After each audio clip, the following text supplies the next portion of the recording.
Welcome to the whistle. நான் Peter Remigius. Kanguva படத்தோட review தான் நம்ம இந்த வீடியோல பார்க்க போறோம். கங்குவா இந்த படத்தின் மேல எனக்கு பர்சனலாவே ஒரு பெரிய எதிர்பார்ப்பு இருந்துச்சு. அதுக்கு காரணம் நடிகர் சூர்யா அவர்கள். நம்ம எல்லாருக்குமே பிடிச்ச நடிகர். அவருக்கு ரொம்ப நாளைக்கு அப்புறம் ஒரு தியேட்டரிக்கல் ஃபிலிம் ரிலீஸ் ஆகுது. மோரோவர் இந்த படத்தோட டீசர் ட்ரைலர் எல்லாமே ரொம்பவே இம்ப்ரெசிவா இருந்துச்சு. ஒரு பிரம்மாண்டமான விஷுவல்ஸ் எல்லாமே பார்க்கும்போது வெறுமனே விஷுவல்ஸ் மட்டும் இல்லாம கண்டென்ட்லயுமே ஒரு பிரம்மாண்டத்தை எக்ஸ்ப்ளோர் பண்றதுக்கான வாய்ப்புகள் இந்த படத்துல இருக்குமோ அப்படிங்கிற எதிர்பார்ப்புமே இருந்துச்சு. அதே போல இயக்குனர் சிறுத்தை சிவா அவர்கள் அவரோட படங்கள் நம்ம பார்த்திருக்கோம். கமர்ஷியல் எமோஷனலான படங்கள் எல்லாமே பண்ணியிருக்காரு. அவர் இப்படியான ஒரு டிஃபரெண்டான ஜானர் அட்டெண்ட் பண்றாருன்றப்போ அதை எந்த அளவுக்கு கன்வின்சிங்கா பண்ணியிருப்பாரு அப்படிங்கிற ஒரு தயக்கம் இருந்துச்சு. இப்படியான எதிர்பார்ப்புகளோட போன நமக்கு கங்குவா என்ன மாதிரி ஒரு எக்ஸ்பீரியன்ஸ் கொடுத்துச்சு அப்படிங்கறத டீடைலா பார்க்கலாம். கங்குவா படத்தோட ஸ்டோரி லைன் என்ன அப்படின்னு சொல்லி பார்த்தோம்னா, ரஷ்யால ஒரு ஆராய்ச்சி கூடம், ஒரு சயின்டிபிக் ரிசர்ச் சென்டர் மாதிரியான ஒரு இடம் இருக்குது. அங்க குழந்தைகளை வச்சு அவங்களோட மூளையெல்லாம் ஏதோ சம்திங் டெஸ்ட் எல்லாம் பண்ணிட்டு இருக்காங்க. அந்த இடத்துல இருந்து ஜீட்டா அப்படிங்கிற பையன் தப்பிச்சு போறான். தப்பிச்சு ரஷ்யால இருந்து நேரா கோவாக்கு போறான். கோவால பிரான்சிஸ் சூர்யா பண்ணிருக்க கேரக்டர் அவர்கிட்ட போயிட்டு சேர்றான். அந்த குட்டி பையனோட பிஹேவியர்ஸ் எல்லாமே ஒரு மாதிரி வியர்டா இருக்கு. ஏன் அப்படி நடந்துக்கிறான் அப்படின்னு புரியலங்கிற மாதிரி இருக்குது. சூர்யா கிட்ட அவனுக்கு ஒரு பர்சனல் கனெக்ஷன் இருக்கதையுமே அவன் உணர்றான். இது ஒரு பூர்வ ஜென்ம கனெக்ஷனா இல்ல வேற ஏதாவது விஷயமா, அவன் மூளையில சில டெஸ்ட் எல்லாம் பண்ணிட்டு இருந்தாங்க, அதன் மூலமா எஃபெக்ட் வந்துருச்சு அப்படிங்கிற மாதிரியான क्वेश्चंस எல்லாம் நமக்கு வருது. சூர்யாவுக்கும் அந்த பையனுக்கு என்ன கனெக்ஷன், அந்த பையனுக்கு எதனால சூர்யா 1000 வருஷங்களுக்கு முன்னாடி வாழ்ந்த கங்குவா மாதிரி தெரியுறாரு, கங்குவாவோட கதையில என்ன நடந்துச்சு, அது எதனால இப்ப இந்த சின்ன பையனுக்கு எல்லாமே தோணுது அப்படிங்கிற விஷயங்கள் எல்லாமே ஒரு பக்கம் இருக்குது. இன்னொரு பக்கம் இந்த பையனை தேடி ரஷ்யால இருந்து அந்த குரூப் எல்லாமே திரும்ப வர்றாங்க. அவங்க எல்லாம் யாரு, எதுக்காக இந்த சின்ன பையனை பிடிச்சு வச்சுக்கிட்டு அவனோட பிரெயினை டெஸ்ட் பண்ணிட்டு இருக்காங்க.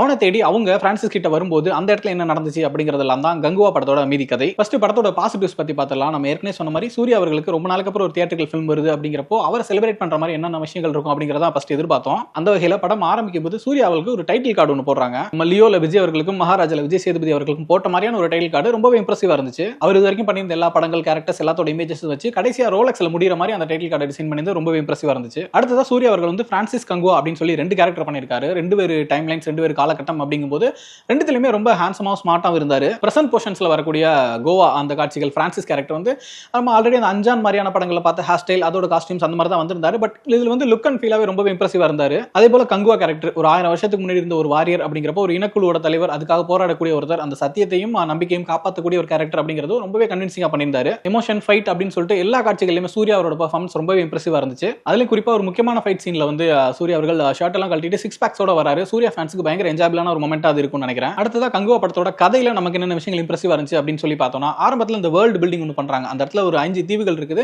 5 தீவு இனக்குழுக்கள் இருக்காங்க. அவங்க யாரு, அவங்களோட கல்ச்சர் என்ன அப்படிங்கிற மாதிரியான ஒரு சின்ன டிஸ்கிரிப்ஷன் ஒன்று வருது. அந்த வேர்ல்டு பில்டிங் ஐடியா லெவல்ல ஒரு இன்ட்ரெஸ்டிங்கான ஒர்க்கா தான் இருந்துச்சு. நம்ம கேம் ஆஃப் த்ரோன்ஸ் எல்லாம் பார்க்கும்போது அந்த மாதிரி நிறைய விஷயங்கள் பார்க்கறமே, அது மாதிரி தமிழ்ல ஒன்று பார்க்க முடியுமான்னு எங்க இல்ல, அந்த மாதிரியான ஒரு கண்டென்ட்டா நல்லாவே இருந்துச்சு. அடுத்ததா கண்டென்ட்டா இருக்கக்கூடிய அந்த வேர்ல்ட் பில்டிங்கை விஷுவலா மாத்துறதுக்கு டெக்னிக்கல் டீம் ரொம்ப இன்ட்ரெஸ்டிங்கான ஒர்க் கொடுத்திருக்காங்க. அதுல குறிப்பிட்டு சொல்லணும்னா ஆர்ட் டைரக்டர் மிலன் அவரோட ஒர்க் ரொம்பவே இம்ப்ரெசிவா இருந்துச்சு. இதுல நம்ம முக்கியமா பார்க்கக்கூடிய பெருமாச்சி தீவா இருக்கட்டும், அதை சார்ந்த மற்ற தீவுகளா இருக்கட்டும், கப்பல் படை எல்லாமே வருது, அந்த கப்பல்ல நடக்கக்கூடிய சண்டை காட்சிகளா இருக்கட்டும், அந்த மாதிரி விஷுவலா எல்லா இடங்களுமே ரொம்ப இம்ப்ரெசிவா காட்டியிருக்காரு. அதே போல சினிமாட்டோகிராஃபர் வெற்றி அவரோட ஒர்க்குமே இந்த படத்துல ரொம்பவே இம்ப்ரெசிவா இருந்துச்சு. நிறைய காட்சிகள் 3D ல பார்க்கும்போது நமக்கு பயங்கர இம்ப்ரெசிவா இருந்துச்சு. சோ 3D ல கன்வெர்ட் பண்ண போறோங்கிறப்போ ப்ரீ விஷுவலைஸ் பண்ணி ப்ரீ பிளான் பண்ணி அதை கரெக்டா எடுத்திருந்தாங்கன்றது ஒரு பாராட்ட வேண்டிய விஷயம் தான். ஏற்கனவே சொன்ன அந்த வேர்ல்ட் பில்டிங் அப்படிங்கிற விஷயத்துல இவ்வளவு தூரம் கன்வின்சிங்கா காட்டினதுக்கு இன்னொரு முக்கியமான காரணம் தட்சா அவர்களோட காஸ்டியூம் டிசைன். இந்த படத்துல வரக்கூடிய ஹீரோல இருந்து எல்லா கேரக்டருக்கான காஸ்டியூம்ஸுமே ரொம்ப இன்ட்ரெஸ்டிங்கா இருந்துச்சு. அடுத்ததா 3D கன்வர்ஷன், இந்த படத்தை ஷூட் பண்ணிட்டு அதுக்கப்புறம் 3D ல கன்வெர்ட் பண்ணிருக்காங்க. அந்த ப்ராசஸ்மே ரொம்ப இன்ட்ரெஸ்டிங்கா இருந்துச்சு. நம்ம தமிழ் படம் பார்க்குறோம், அதுல இந்த மாதிரி இன்டெலிஜென்ட்டான ஒர்க்ஸ் எல்லாம் இருந்திருக்கு அப்படிங்கிறது பாராட்ட வேண்டிய ஒரு விஷயமா தான் இருந்துச்சு. ஒரு தமிழ் படம் டெக்னிக்கலி இந்த அளவுக்கு ஸ்டாண்டர்டா எடுத்திருக்காங்க அப்படிங்கிறது நமக்கு ஒரு பெரிய நம்பிக்கையை கொடுக்குது. இதுக்கு அடுத்து இந்த மாதிரி நிறைய படங்கள் எடுக்கிறதுக்கு கங்குவா படம் ஒரு ஆரம்பமா இருக்கும் அப்படிங்கறத சொன்னா மறக்கவே முடியாது. அடுத்ததா படத்தோட நெகட்டிவ்ஸ் அப்படின்னு சொல்லி பார்த்தோம்னா, இந்த படத்தோட ஸ்கிரீன் பிளே தான் இந்த படத்தோட பெரிய நெகட்டிவ். நிறைய காட்சிகள் நமக்கு பெரிய அளவில் ஒர்க் அவுட் ஆகவே இல்ல,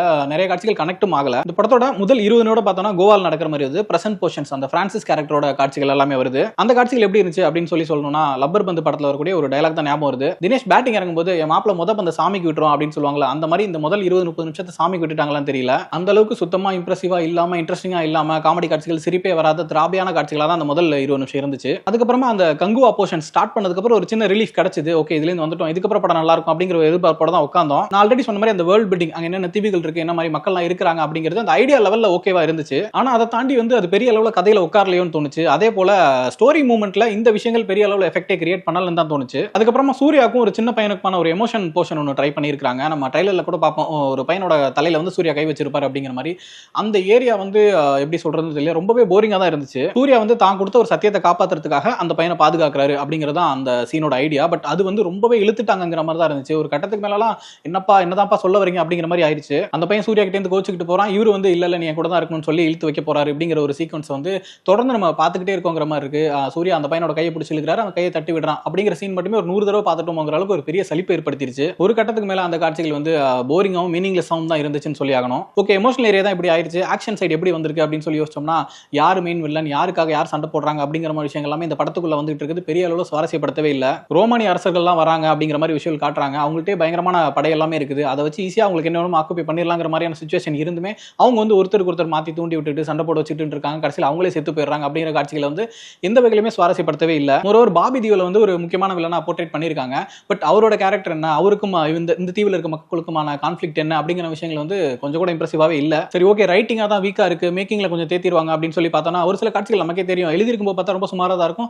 பட் அதை நல்ல ஸ்டேஜிங் பண்ணி நல்ல பேக்ரவுண்ட் மியூசிக் எல்லாம் போட்டு ஒரு மாதிரி விஷுவலி இன்ட்ரெஸ்டிங்கான ஒரு காட்சியை அதை மாத்திர முடியும். ஆனா இந்த படத்துல அந்த ஸ்டேஜிங்குமே ரொம்ப வீக்கா தான் இருக்கு. உதாரணத்துக்கு ஒரு சில காட்சிகள் சொல்லலாம் அப்படின்னா, சூர்யா அண்ட் கேங் வந்து குளிக்க போறோம் அப்படின்னு சொல்லிட்டு ஆயுதத்தெல்லாம் ஒரு இடத்த வச்சுட்டு போறாங்க. ஆயுதம்னா வேற ஒன்றும் இல்லை, ஆளுக்கு ஒரு வால் வச்சிருக்காங்க அவ்வளவுதான். இவங்க சொல்லிட்டு போனோம்னா ஆயுதம் எல்லாம் போறாங்க அப்படின்னு சொல்லிட்டு வேற ஒரு எதிரி குரூப் வந்து அட்டாக் பண்றதுக்கு வராங்க. முதல்ல அவங்க இதுக்கு இந்த டைம்ல குளிக்க போறாங்க, அதுக்கப்புறம் குளிக்க தானே போறாங்க, ஆத்துக்கு தானே போறாங்க, போற வழியில இந்த ஆயுதத்தை எடுத்துட்டே போயிடலாம், ஆளுக்கு ஒரு வால் தான் வச்சிருக்காங்க, அதை எடுத்து இங்கே வச்சுட்டு 2 கிலோமீட்டர் தூரம் நடந்து போறாங்க. அப்புறம் ஆயுதம் இல்லாதப்ப அவங்களும் அந்த இதுக்கு அட்டாக் பண்றாங்க. இந்த மாதிரி ரொம்ப சில்லியான விஷயங்கள் எல்லாமே படத்தில் நிறையவே இருந்துச்சு. அதே மாதிரி இன்னொரு பாடல் காட்சியில வந்து ஒரு எரிமலை வந்து திடீர்னு வெடிக்குது, வெடிச்சு அந்த எரிமலை குழம்பு வந்து ஊத்திட்டு இருக்குது.